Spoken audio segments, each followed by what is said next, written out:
Well, students, we've come to the end. This is your week 16. And all you got to do this week is turn in stuff. I'm reminded of a professor who called his final a party as a celebration of all that you've learned. So that's what this week is. It's a celebration of all these last 15 weeks and the 15 weeks that have gone before and all that you've learned. This week, there's no discussion. There's none of the weekly written assignments, so you don't have to do those. You do have to turn in 5 things this week, and I talked about them last week and a little bit even the week before, but I'll go over it one more time. You've got your spiritual gift assessment, and you have to do that before you do your final. And there is a section at the end of that where you have to write a couple of paragraphs. Turn those in, okay? And it could be a page or 2 page, but those get turned in when you do your spiritual gift assessment. And then you have to use that during your final. Okay, you got your final due. It's 2 hours. Once you log in, you've got 2 hours to complete it. It will cut you off at 2 hours, and you can't stop. So once it's on, okay? So go over the test questions before. They're in week 15. And look at those. Find the answers to those. Those answers are in the spiritual gift assessment. Those answers are in the lectures, the PowerPoints, and those lectures are in your books.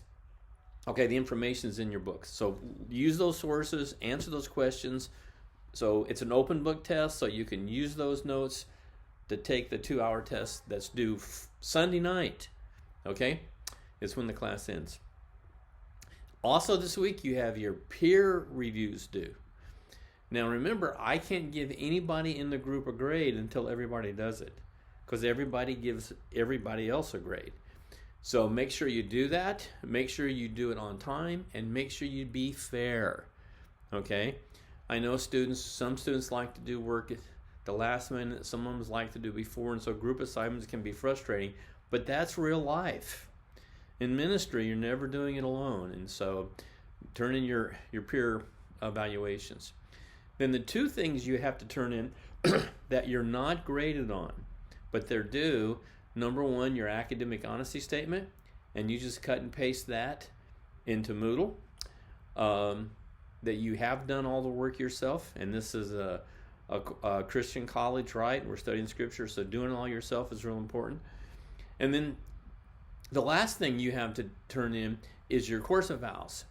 And again, we use those to improve ourselves. So I know some students are real tired at this point, and when they've taken a test, they just write whatever in there. But be serious, be fair, be honest, so we can improve the course. We always wanted to do better, and professors go through a 360-degree evaluation, unlike anything I've ever seen. The students evaluate you, your peers evaluate you, your boss evaluates you, and you evaluate yourself. So this is one aspect of helping to evaluate the class, evaluate the professor, so that we can all do a better job. I want to close our time together, this class together, with a passage from 2 Timothy 4, 7 through 8. Paul's writing, and he's toward the end of his life. He's in prison, and he's writing to Timothy, his disciple, to kind of take over the ministry that Paul had. And he says, 2 Timothy 4, 7 through 8, I have fought the good fight, I have finished the course, I have kept the faith.